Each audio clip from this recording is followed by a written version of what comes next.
Coronavirus, la pandemia. ¿Cuáles son los síntomas? ¿Cómo se transmite? ¿Qué puedo hacer para protegerme y prevenir la propagación de la enfermedad? Nuevo padecimiento que ha encendido las alarmas de los sistemas de salud. Coronavirus, la pandemia. Qué gusto saludarle también en fin de semana. Una recapitulación de lo que aquí le hemos presentado a lo largo de los últimos días. Por si usted no tuvo oportunidad de sintonizarnos o perdió alguno de los programas, aquí le ponemos al día, le ponemos al tanto. Y precisamente vamos a Ginebra, Suiza, sede de la Organización Mundial de la Salud, para que nuestra compañera Verónica López nos presente el informe de esta organización. Hola, ¿qué tal? Buenos días, Belén. Buenos días a todo el auditorio de Canal 44. Los datos de coronavirus en el mundo indican que cerca de 176,5 millones de personas han contraído la enfermedad y de ellas alrededor de 3,8 millones han fallecido. En cuanto a la vacunación, se han administrado ya más de 2.300 millones de dosis. Según los datos del informe semanal de la Organización Mundial de la Salud, los contagios globales bajaron un 12% en la última semana, con más de 2,6 millones de nuevos casos. Es la menor incidencia registrada desde el mes de febrero. Todas las regiones anotaron bajadas en el número de casos, excepto África. Allí aumentaron los contagios por tercera semana consecutiva hasta un 44% y un 20% los fallecidos. Reportaron grandes descensos en las infecciones el sureste asiático con un 27% menos, Europa con un 13% y Asia Oriental con un 10%. Sin embargo, América y Oriente Medio mantienen cifras similares a la semana anterior, con descensos del 4 y el 5% en el número de contagios. Los países con un mayor número de nuevos casos fueron India, seguido por Brasil y Colombia, y a continuación Estados Unidos, donde se notificaron 105.000 contagios, un 6% más que la semana anterior. Los fallecimientos globales se mantuvieron altos con más de 42.000 decesos. La pandemia está empezando a dar signos de disminución en muchos países y la mortalidad ha bajado por sexta semana consecutiva, pero la OMS insiste en que no hay que relajarse. Su director general, Tedros Adhanom Ghebreyesus, ha alertado de que muchas naciones todavía tienen problemas con el acceso a vacunas, la expansión de nuevas variantes y sistemas de salud colapsados. El objetivo es que para junio de 2022 al menos el 70% de la población mundial esté vacunada. Para ello, además de agilizar el intercambio de vacunas, es clave aumentar la producción. Reportó desde Europa Verónica López para el programa Coronavirus, la pandemia.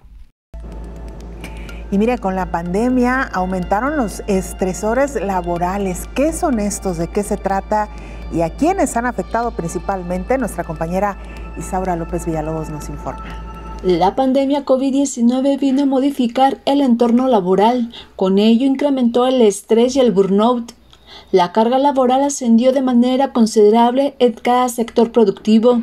En salud y educación, el impacto fue mayúsculo al tener horas laborales extras para la atención de pacientes y alumnos respectivamente.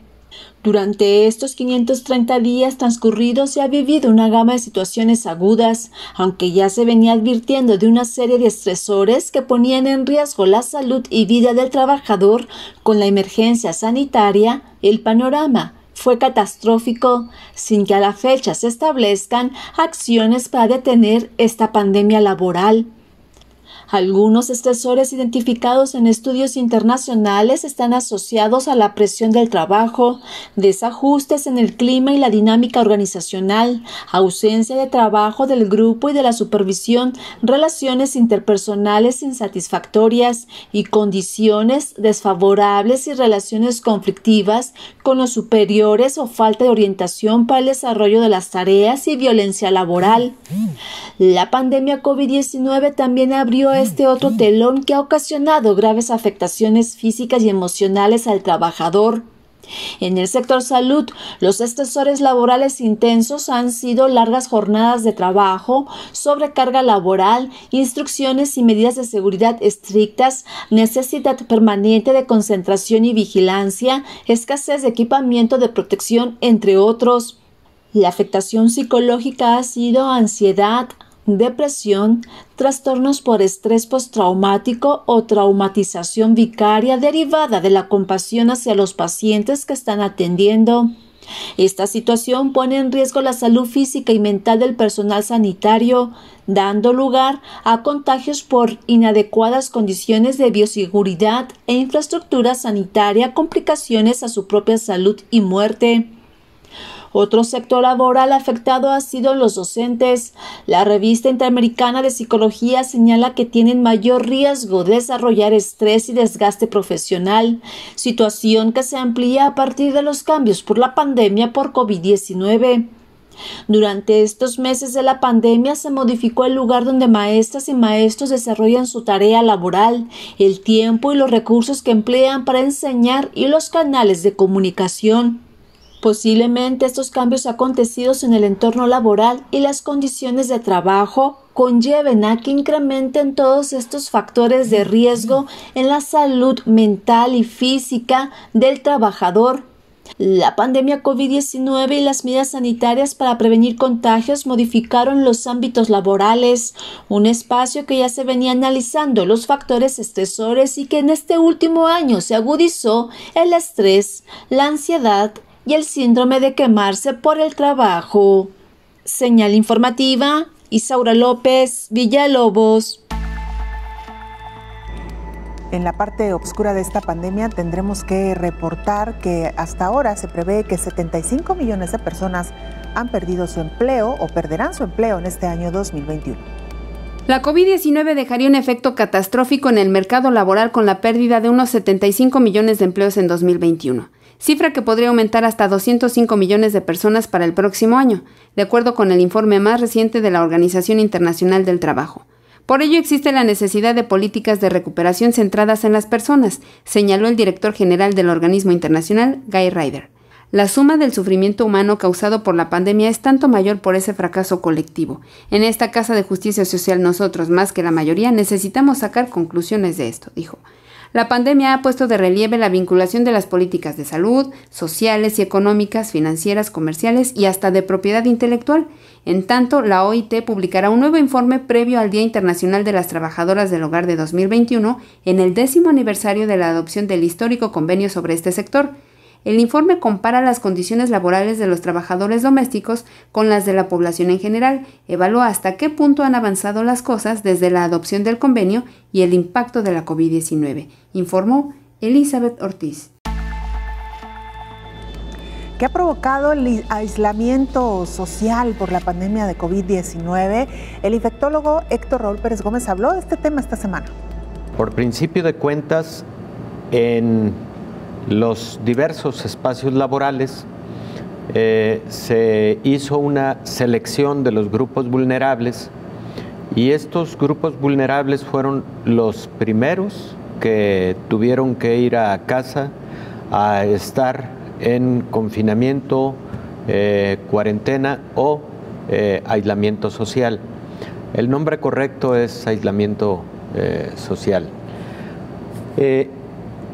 El grupo que mayor impacto tuvo, sin lugar a dudas, desde un punto de vista hasta de la salud mental, fue el de mayores de 65 años, que prácticamente en todo el mundo fueron de forma casi temprana confinados a casa.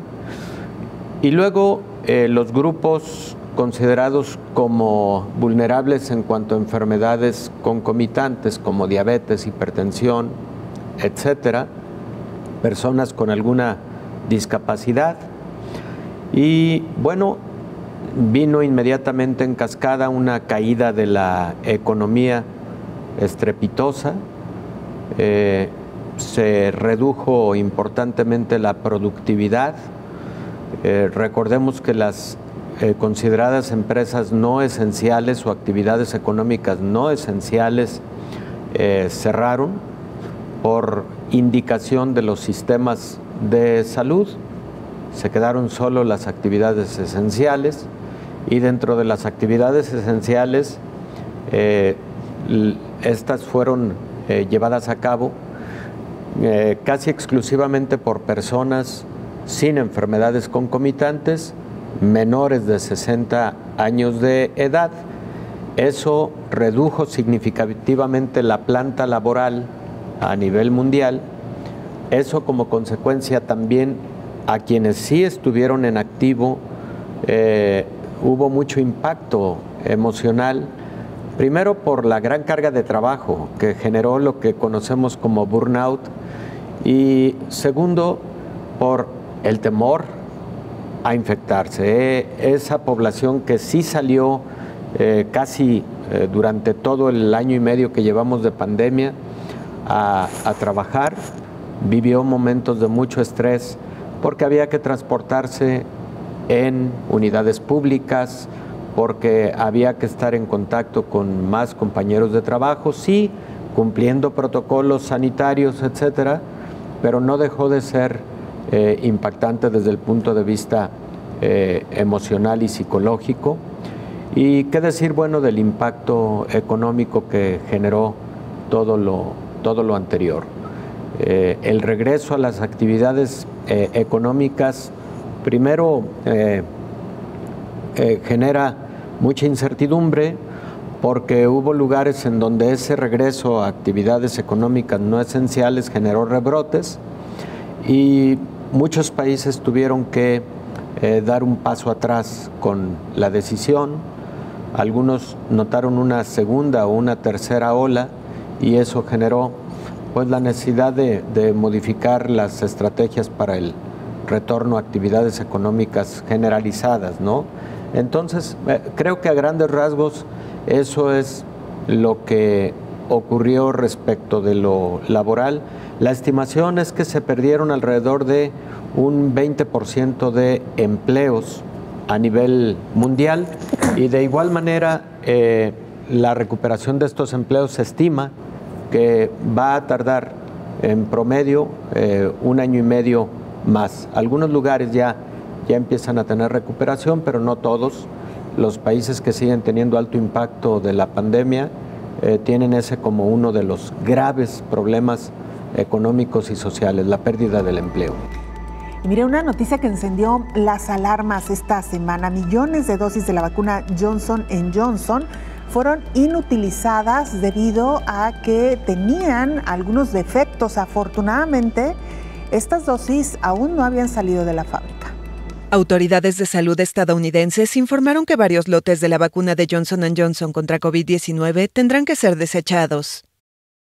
Los inmunizantes fueron fabricados en una planta de Baltimore cuya producción tuvo que detenerse hace una semana luego de la realización de pruebas de control que indicaron la contaminación de 15 millones de dosis. De acuerdo con el New York Times, la decisión afecta en total a unos 60 millones de dosis. En esta planta, administrada por la empresa asociada Emergent Biosolutions, se fabrican las vacunas de Johnson & Johnson y de AstraZeneca, pero un error provocó que se mezclaran los productos necesarios para la fabricación de cada una, haciéndolas inutilizables. Luego, la Agencia Estadounidense de Medicamentos FDA envió expertos al sitio para realizar una inspección. Las dosis nunca salieron de la fábrica para su distribución, según las autoridades. El viernes, la FDA finalmente dio luz verde a 2 lotes que suman 10 millones de dosis de Johnson & Johnson, fabricadas en la planta y que se pueden utilizar en Estados Unidos o exportar. Al menos 60 millones de dosis de la vacuna de AstraZeneca producidos en la misma planta esperan a su vez el visto bueno de la FDA para ser exportados. El gobierno de Joe Biden prometió entregar esas vacunas a países desfavorecidos en junio como parte de una donación total de 80 millones de dosis a través del dispositivo COVAX. Hacemos una pausa brevísima, regresamos con más.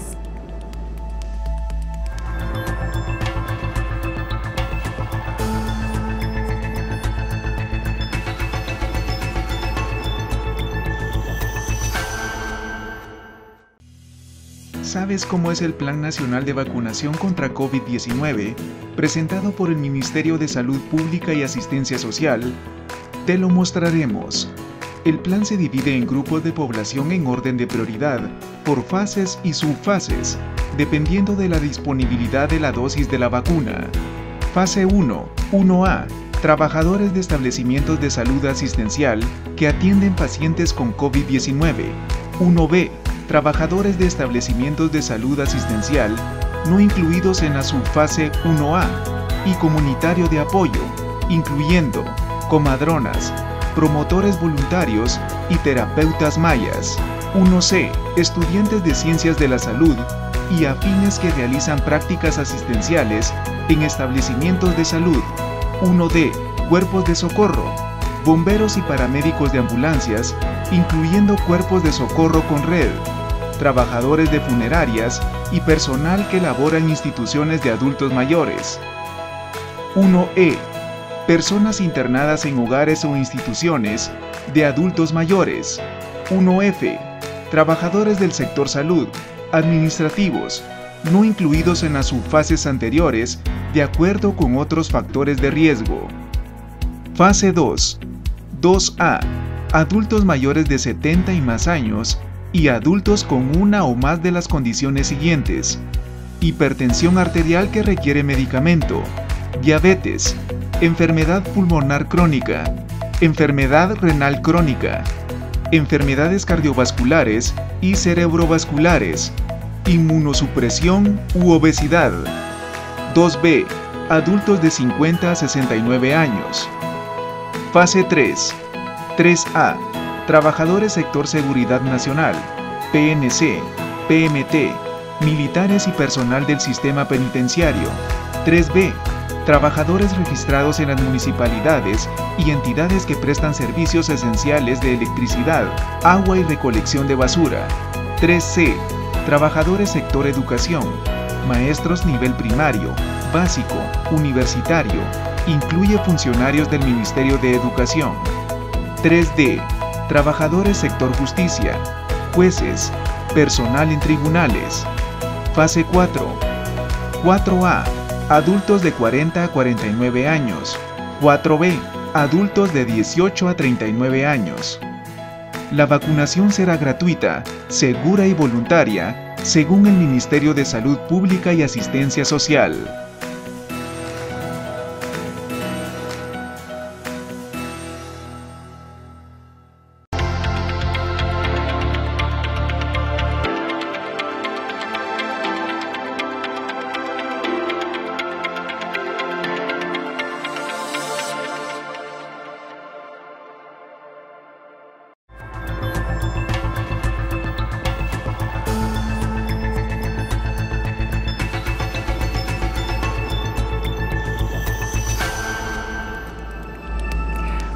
Canal 44 TV, nuestra cuenta en Twitter y Facebook. Nos pueden mandar mensajes también en WhatsApp al 33 22 42 0690. Como siempre, es un gusto mantener esta comunicación con usted. Esta semana hablamos sobre las consecuencias de la pandemia de COVID-19 en el ámbito laboral y precisamente uno de los mayores retos en este ámbito es el de poder vacunar a la población económicamente activa. Es el doctor Héctor Raúl Pérez Gómez quien nos comenta más. En relación a las estrategias de vacunación, prácticamente para todo el mundo, la mayor intensidad, el mayor reto de las estrategias está por venir, porque recordemos cómo son las pirámides poblacionales. Las pirámides poblacionales, aunque décadas atrás eran como tal una pirámide, ahora esa pirámide se ha deformado y ahora tenemos una pirámide cuyo ápice está ensanchado porque existe un porcentaje mayor de adultos mayores de 65 años, entonces ya no es un ápice, sino una punta ensanchada, pero luego tenemos a una pirámide deformada en la parte central con un abombamiento porque los grupos de edad entre los 25 y los 55 años de edad son el grueso de la población. Entonces, en la mayor parte de países del mundo, eso sigue siendo un pendiente porque esos grupos poblacionales llevan un porcentaje muy bajo de cobertura con vacuna y la mayor parte, por ejemplo, de países en Latinoamérica no han vacunado a la gran mayoría de población que se encuentra entre los 25 y los 50 años de edad. Entonces, este es el gran reto, porque ahí es en donde va a estar el gran volumen poblacional. Por ejemplo, los mayores de 65 años, Belén, representan solamente el 10% de la población en la mayor parte de los países, solamente el 10%. Y bueno, el caso de algunos países como México, que si bien ha acelerado el ritmo de vacunación en las últimas semanas, pero todavía nos encontramos en alrededor de solo 25% de la población mexicana habiendo recibido una dosis de la vacuna y alrededor del 15% habiendo recibido ya esquema completo. Y dentro de ese 15% están los adultos mayores de 60 años de edad, sí, el personal de la salud, el personal docente, pero tienes tú toda la razón, falta el grueso de la población económicamente activa. Debemos conservar las medidas sanitarias, Belén, porque, mira,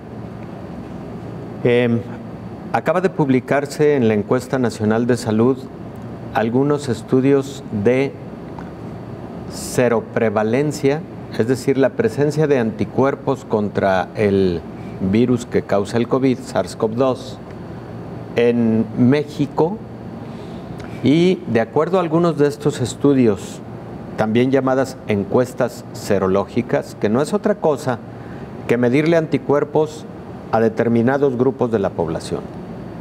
Y se ha encontrado, sorprendentemente, que alrededor del 25% en algunos de estos estudios ya tienen anticuerpos, y en la mayor parte de esas personas la generación de anticuerpos fue por contacto natural con el virus, no por la vacuna. Eso quiere decir que si esto fuera aplicado al total de la población, el 25% de la población ya tuvo contacto con el virus y desarrolló anticuerpos. Esa es la primera pregunta. ¿Esto es mucho o es poco? Depende cómo lo queramos ver. Si lo queremos ver como un hallazgo que podría brindar algo de protección a la población, mi opinión es que eso es poco, porque hemos comentado muchas veces, y hay acuerdo internacional, de que se requiere que el 80% de la población tenga anticuerpos contra SARS-CoV-2 para poder hablar de una inmunidad colectiva. Pero si lo vemos desde la perspectiva de, entonces, ¿qué cantidad de población se ha infectado? Eso es mucho, porque 25% significa entonces que no son solamente 2.8 millones de habitantes, 2.8 millones de mexicanos que oficialmente se han diagnosticado con COVID-19, sino una población mucho mayor, considerando que somos 126 millones de mexicanos. Ese 25% de la población pudiera, ese 25%, haber adquirido estos anticuerpos por vía natural, y la minoría de ese 25% por la vía de la vacuna, por el número de vacunados que llevamos hasta el día de hoy, entonces la conclusión preliminar sería de que quizás entre 18 y 19 millones de mexicanos pudieran haber ya tenido infección por SARS-CoV-2. Evidentemente, de estos, si atendemos a la tendencia mundial de qué porcentaje de personas se infectan y no tienen síntomas, estamos hablando del 40% aproximadamente. ¿Y de qué porcentaje de personas con síntomas tienen síntomas leves de la enfermedad? 85%. Entonces, es altamente probable que estas personas, en su gran mayoría, o hayan tenido enfermedad muy leve o incluso asintomática, pero los estudios de encuesta serológica o cero prevalencia, precisamente eso es lo que nos evidencian, ¿no? Qué porcentaje de la población se ha infectado, independientemente de la gravedad o no de la enfermedad. Aquellos casos, Belén, en que las pruebas de laboratorio se realizaron en laboratorios, por ejemplo, privados, que proliferaron en cantidades significativas a lo largo de la pandemia, realizaron pruebas y no eran considerados, aunque sí con registro sanitario correcto, etcétera, etcétera, pero hay que considerar que existe una plataforma oficial en donde están laboratorios que hacen monitoreo oficial de una determinada enfermedad infecciosa. En este caso, las llamadas IRGA, infección respiratoria aguda, grave aguda. Y en ese sentido, hubo muchos laboratorios que hicieron pruebas rápidas, por ejemplo, de antígeno, que proliferaron en diciembre pasado y enero, y que muchos de esos casos no tuvieron una información oficial o un reporte oficial. Entonces seguramente hubo muchísimas personas con COVID que no formaron parte de la estadística. Vamos a Colombia con nuestro compañero Richard Quiñones de Oriente Noticias Bucaramanga. Te escuchamos, Richard. Hola, ¿qué tal? Un saludo especial desde Colombia para contarles las noticias en torno al COVID-19. En las últimas horas, el Instituto Nacional de Salud confirmó 550 fallecimientos producto del coronavirus. Las muertes vuelven a dispararse por cuenta de la pandemia. El país superó los 93.000 fallecidos por la enfermedad. 24.233 nuevos casos han sido reportados tan solo en las últimas horas, cifra que eleva a 3.335.835 el total de casos. Sin embargo, un gran número de estas personas positivas ya se han recuperado. En las últimas 24 horas, 58.443 pruebas se han tomado de PCR y 50.929 de antígenos. De acuerdo a las autoridades, en la actualidad hay 145.386 casos activos. La buena noticia corre por cuenta del proceso de inmunización que avanza en su tercera etapa. Mujeres embarazadas y niños mayores de 12 años con comorbilidades serán vacunados contra el COVID-19. El gobierno colombiano emitió el decreto 630, en el cual se incluyen las nuevas actualizaciones en el plan de vacunación: mujeres gestantes y hasta de 40 días después del parto, y menores con comorbilidades, además de personas con enfermedades autoinmunes. ¿Cuáles son estas enfermedades autoinmunes? Son las siguientes: artritis reumatoidea, lupus eritematoso sistemático y también espondilitis anquilosante, además de vasculitis. También les contamos que avanza el proceso de vacunación de las autoridades, como en el caso de la Policía Nacional y el Ejército, quienes están priorizados en esta tercera etapa. En noticias deportivas hay que contarles que la Selección Colombia también ya fue vacunada para que pueda cumplir con algunos compromisos fuera del país. Pero sobre este mismo tema queremos mostrarles esta tabla de valores en donde se ve reflejado a cuánto estamos de llegar a la inmunidad de rebaño en territorio colombiano, y señalan que quedan alrededor de 254 días para lograr tan solo el 70% de este proceso de inmunización. Es la información que manejamos al momento. Un abrazo para todos ustedes allá en México. La pausa, regresamos con mucha más información.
Seguramente usted ha escuchado recientemente hablar del llamado hongo negro. ¿Qué es este padecimiento? ¿De dónde viene? ¿Y por qué se le está vinculando a pacientes con COVID-19? Nuestra compañera Rocío López Fonseca nos explica. De las 100.000 especies de hongos conocidas, solo el 0.1%, es decir, 100 especies, son patógenas para el ser humano. Los hongos suelen infectar tejidos y órganos externos, siendo la piel la más susceptible de ser colonizada por especies fúngicas patógenas. Normalmente estas enfermedades dermatológicas no son graves, pero sí hay veces, especialmente en países subdesarrollados, que estas pueden derivar en verdaderas deformidades. Estos seres vivos no destacan por ser patógenos, sin embargo, existen especies que sí pueden ser mortales para los humanos y hasta para los animales. Hay que recordar que los hongos no son plantas ni animales, aunque en algún momento fueron considerados como plantas. Hoy en día están clasificados como un reino propio. Algunos hongos causan infecciones en las personas. Algunas especies y en condiciones determinadas sí que son capaces de comportarse como patógenos, infectarnos y hacernos enfermar. Algunas de las patologías más comunes son la candidiasis oral, es una infección fúngica de la boca y también se puede presentar en la vagina. Pie de atleta, considerada como una de las enfermedades por hongos más conocida en el mundo, así como la onicomicosis, es decir, presencia de hongos en las uñas, la tiña, pitiriasis versicolor, la balinitis fúngica, es una infección exclusiva de los hombres, que consiste en una inflamación del glande que puede extenderse hasta el prepucio. La esporotricosis es una enfermedad fúngica que, a diferencia de las anteriores, puede poner en peligro la vida del afectado. Está causada por un hongo que coloniza capas más profundas de la piel y desarrolla una patología más intensa, provocando la aparición de pústulas en el sitio de la infección, especialmente extremidades y rostros. La aspergilosis es una enfermedad fúngica y entra a nuestro cuerpo a través del aparato respiratorio, por inhalación de esporas, y llega a nuestros pulmones, donde empieza a crecer y a colonizar. Cuando esto sucede, se observa falta de aire, expulsión de moco con sangre por las lesiones en los tejidos pulmonares, fiebre elevada, pérdida de peso, tos, dificultad respiratoria. Esta neumonía pone en peligro la vida, por lo que hay que tratarla rápidamente con antimicóticos potentes. La histoplasmosis es una enfermedad fúngica que se desarrolla tras la inhalación de esporas del hongo Histoplasma capsulatum, las cuales se encuentran en las heces de pájaros y murciélagos, informó Rocío López Fonseca. Mucormicosis es el término técnico con el que se le conoce este padecimiento, digamos de manera científica, aunque popularmente es llamado hongo negro. Es una de las mucormicosis que existen y el infectólogo Héctor Raúl Pérez Gómez nos amplió la información sobre estas enfermedades o padecimientos generadas por hongos. Son múltiples las enfermedades infecciosas causadas por hongos. Vamos a dejar de lado las enfermedades que pueden adquirirse por hongos venenosos. Ese es otro capítulo que es muy diferente a lo que serían las enfermedades en donde hongos microscópicos causan enfermedad en el ser humano. Mira, los hongos de manera general los podemos dividir en cuanto a enfermedades que causan en el ser humano, en aquellos que causan enfermedades superficiales y crónicas que afectan sobre todo a la piel y a las uñas, estas dermatomicosis que las personas conocen comúnmente como pie de atleta, cuando la infección está en el pie y en las uñas del pie particularmente, etcétera, que son infecciones, aunque crónicas, habitualmente no causan enfermedad grave y existen una cantidad importante de hongos que generan este tipo de infecciones.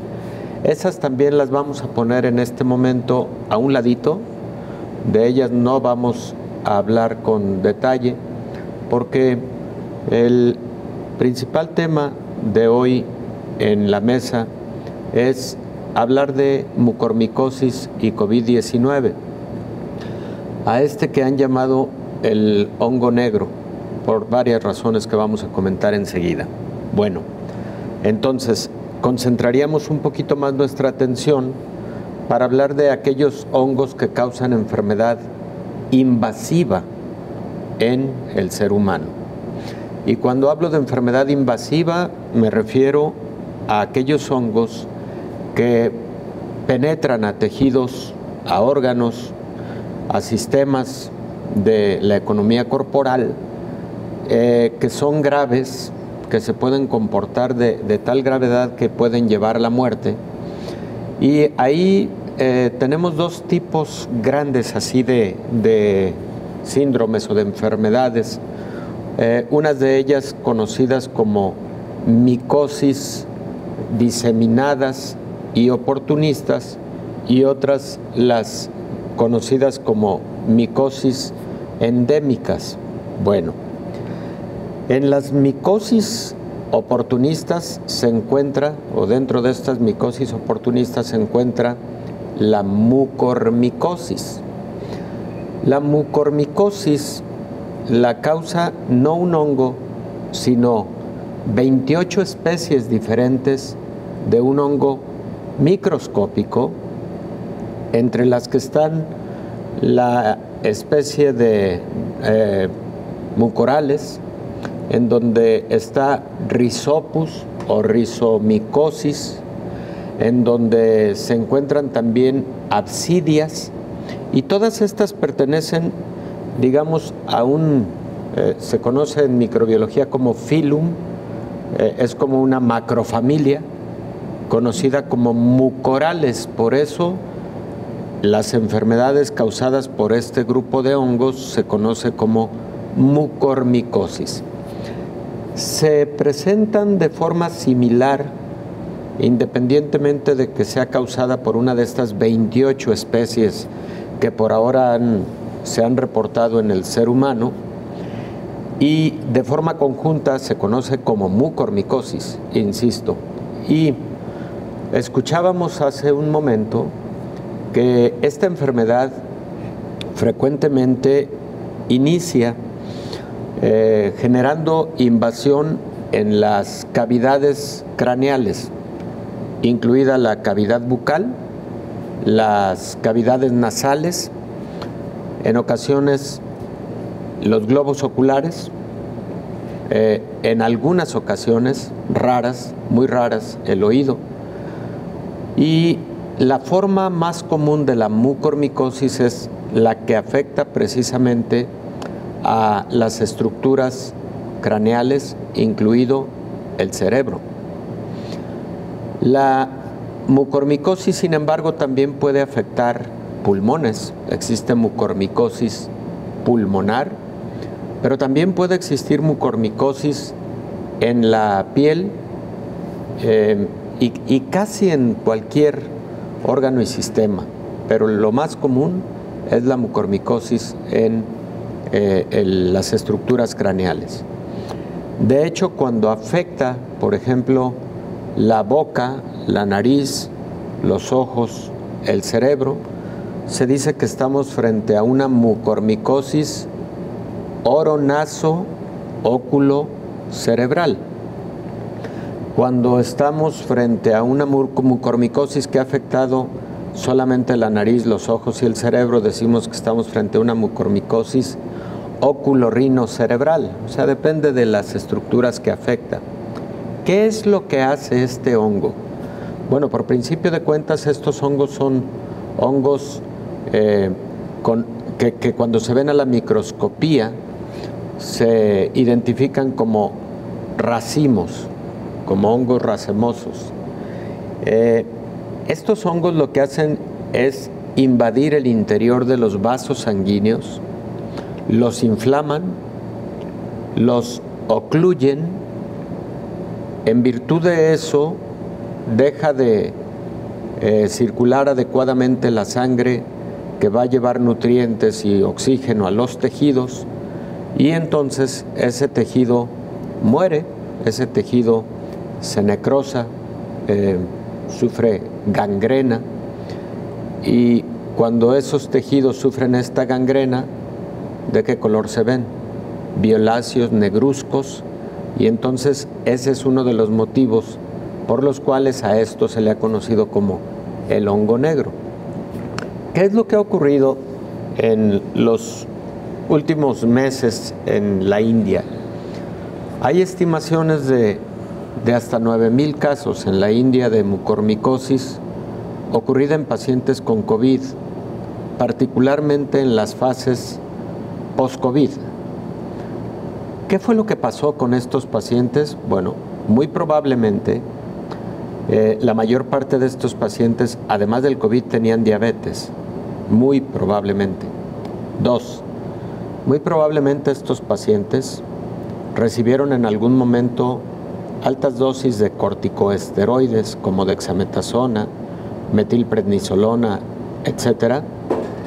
Y es posible que también algún grupo de estos pacientes, alguna cantidad de estos pacientes hayan recibido fármacos inmunosupresores como los anticuerpos monoclonales que inhiben citoquinas inflamatorias en pacientes con COVID. ¿Por qué comento esto, Belén? Porque la mucormicosis la conocemos hace décadas.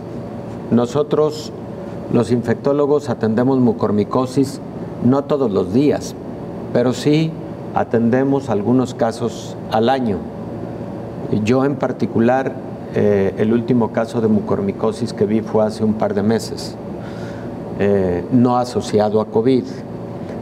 Pero la literatura internacional científica y precisamente lo que nosotros, los médicos, los infectólogos, vemos en mucormicosis es habitualmente a pacientes que tienen diabetes, que tienen una complicación de la diabetes llamada cetoacidosis diabética, que genera condiciones propicias para que este hongo se desarrolle.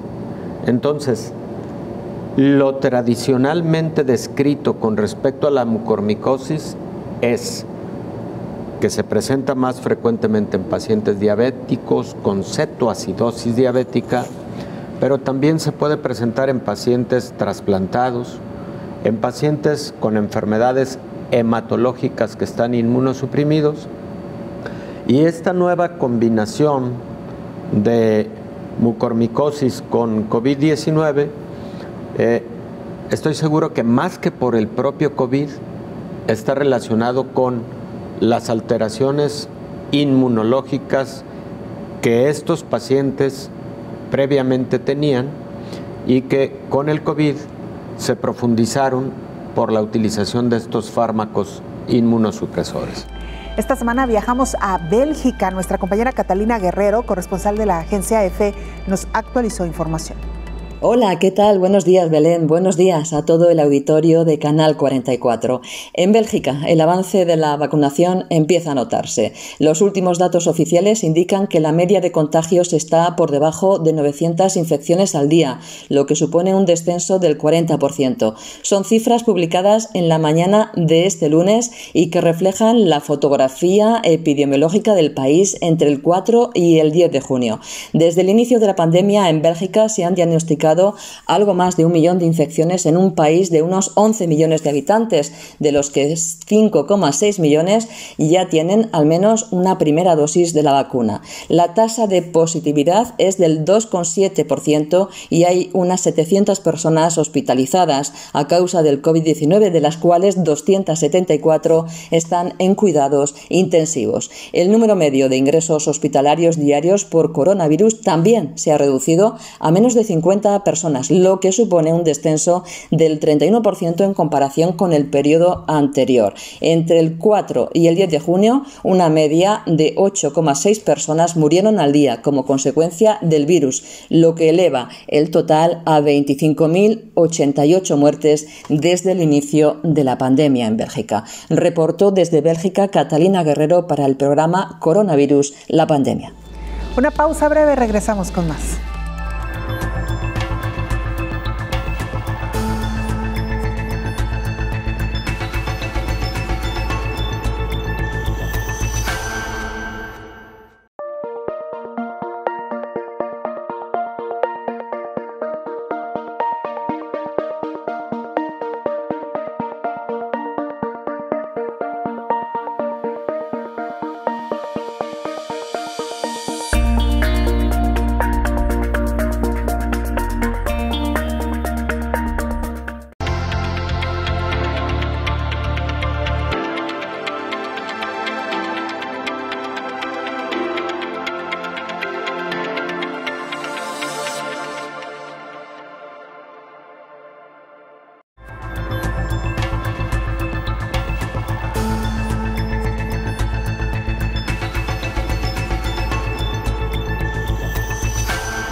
En Argentina no habrá muchos casos de hongo negro, es lo que predice una patóloga infantil. La patóloga infantil Marta Cohen, egresada de la Universidad Nacional de La Plata, dijo a la radio pública del país que en Argentina no habrá muchos casos de hongo negro, pero que cuando los haya será en la zona de la Mesopotamia. Explicó que el hongo negro es una complicación que aparece en pacientes que han tenido coronavirus, que han estado con muchos síntomas o tratados con corticoides. Los corticoides manejan el tratamiento de los pacientes, pero también bajan la inmunidad. El hongo se llama mucormicosis. Es un hongo que no es exclusivo del coronavirus, expuso. Esta enfermedad existe en países o regiones donde hay contaminación de suelos, de agua, donde hay poca higiene. La especialista expuso que generalmente comienza en la zona de la cara, de la nariz, en las fosas nasales, invade localmente los senos maxilares, puede tomar el ojo y se pierde también la visión. La gravedad del micótico es que tiene un 54% de mortalidad. Más de la mitad de los pacientes que se enferman con la mucormicosis muere, advirtió Cohen. Precisó que en el 70% de los casos han sido en la India en pacientes obesos que han recibido corticoides y que tienen diabetes tipo 2, informó Elizabeth Ortiz. Y mire, las infecciones por hongos en pulmones pueden ser más graves. Los síntomas son similares a la influenza o tuberculosis. Los hongos están en todas partes. A veces son demasiado pequeños para verlos a simple vista. Los hongos pueden vivir en exteriores, en el suelo y en las plantas, en interiores, sobre las superficies, en el aire, en la piel y dentro del cuerpo de las personas. Hay millones de especies de hongos, pero solo unos 100 pueden enfermar a la gente, explican los Centros de Control de Enfermedades de Estados Unidos. Las infecciones leves de la piel causadas por hongos pueden verse como un sarpullido y son muy comunes. Por ejemplo, la tiña es una infección de la piel causada por un hongo. Existen diversas enfermedades provocadas por hongos como la micosis de piel, uñas, mucosas o cuero cabelludo, pie de atleta, candidiasis oral, entre otras. Generalmente los hongos se encuentran en el organismo y conviven con este de forma armoniosa, pero cuando logran burlar los mecanismos de protección del cuerpo, causan enfermedades. Esto ocurre principalmente en fases donde las defensas están bajas o por heridas en la piel. La mayoría de las infecciones fúngicas son superficiales y fáciles de tratar, pero existen algunas especies de hongos que pueden causar lesiones profundas e incluso llegar al torrente sanguíneo y afectar otros órganos. Las infecciones por hongos en los pulmones pueden ser más graves y con frecuencia causan síntomas similares a los de otras enfermedades, como los de la influenza o la tuberculosis. La meningitis por hongos o meningitis micótica y las infecciones del torrente sanguíneo son menos comunes que las infecciones de la piel y los pulmones y pueden ser mortales. Debido a que los síntomas de las infecciones por hongos se pueden parecer a las de otras enfermedades, el diagnóstico y el tratamiento adecuados regularmente se tardan. Se pueden encontrar hongos dañinos en el aire, el polvo y la tierra. Los hongos causan enfermedades a los humanos de 3 formas: por envenenamiento, por infecciones parasitarias y por reacciones alérgicas, informó Rocío López Fonseca. ¿Cómo se puede contagiar una persona con este tipo de hongos, particularmente el que produce la enfermedad conocida como hongo negro? El infectólogo Héctor Raúl Pérez Gómez nos lo explica. Este hongo coloniza particularmente compuestos orgánicos y esto incluye, por ejemplo, alimentos. Los coloniza en condiciones particularmente de humedad. Este hongo, al colonizar esas superficies orgánicas, también genera esporas. Las esporas pueden ser volátiles y el paciente puede inhalar esas esporas y ahí iniciar la colonización de su vía respiratoria o de su cavidad oral. Por ese motivo, ese es el mecanismo de ingreso más común de la mucormicosis. No es el único. También ha habido mucormicosis por inoculación directa en la piel, por ejemplo. Y como también existe mucormicosis pulmonar, la hipótesis es que es a través de aspiración de las esporas de este hongo. Pero Belén, los seres humanos estamos en exposición con muchos microorganismos que están en el medio ambiente, y uno de esos microorganismos son estos hongos, los mucorales. Si una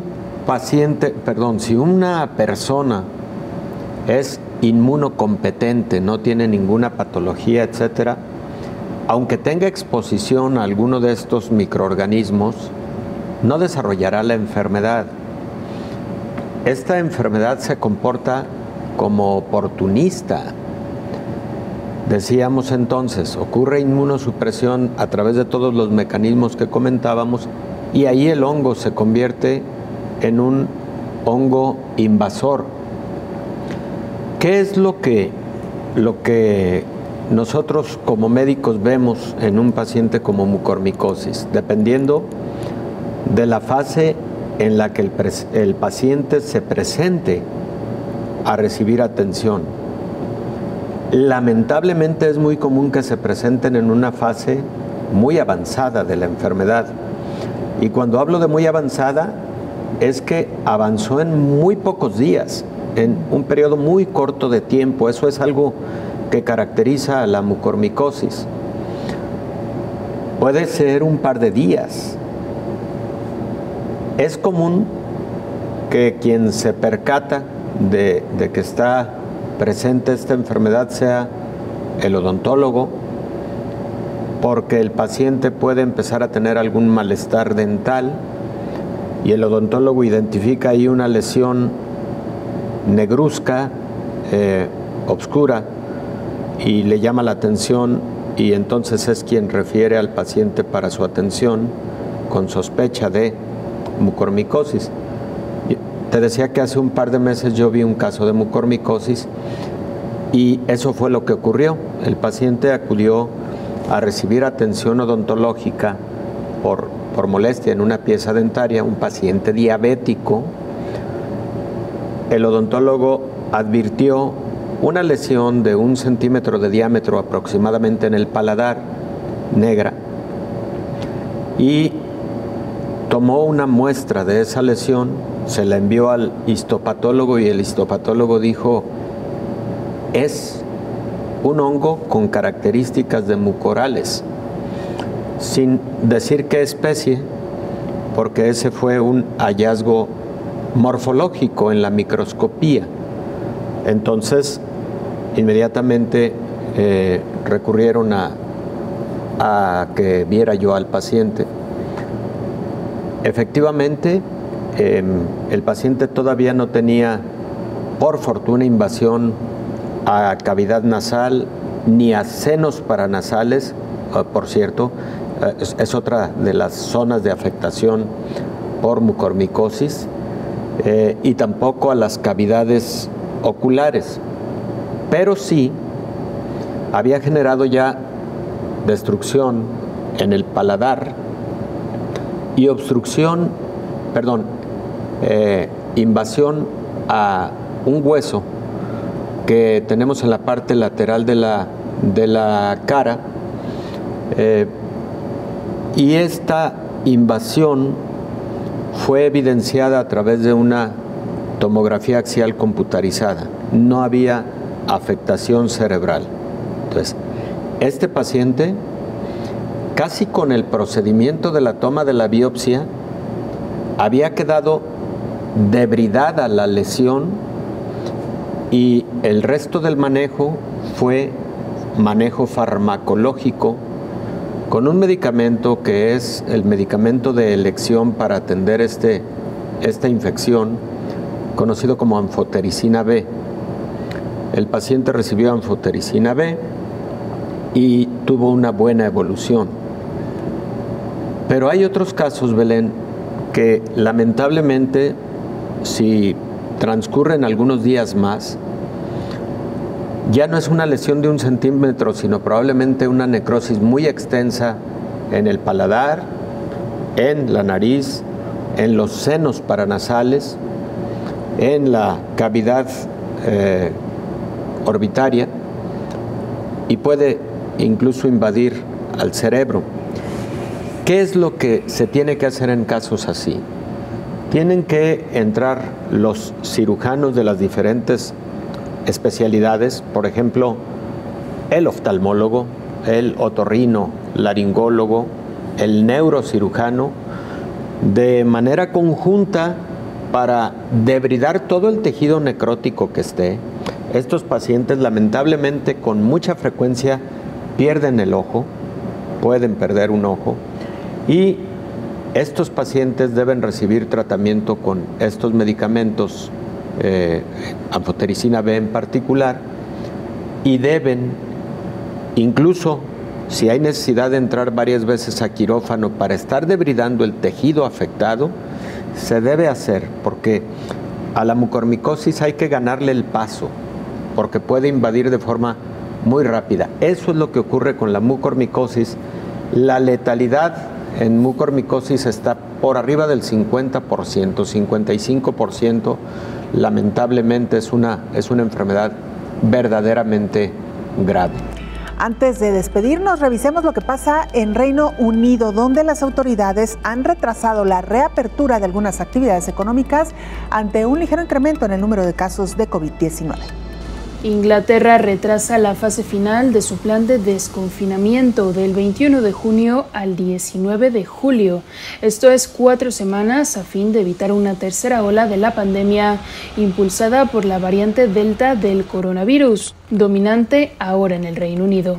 I think it is sensible to wait just a little longer. El primer ministro británico Boris Johnson dijo que es sensato levantar el pie del acelerador para dar más tiempo a que avance el plan de vacunación, que aspira a haber ofrecido una primera dosis a todos los adultos a finales del próximo mes. El aplazamiento, que se aplicará en Inglaterra, ya ha sido criticado por diputados de todos los partidos y los sectores afectados, impedirá la reapertura de los locales de ocio nocturno y mantendrá el aforo limitado en cines y teatros. También prevalece la instrucción de trabajar desde casa si es posible, entre otras medidas. Según los últimos datos, entre el domingo y el lunes se registraron en el Reino Unido 7.742 nuevos contagios, un 45,5% más que hace una semana.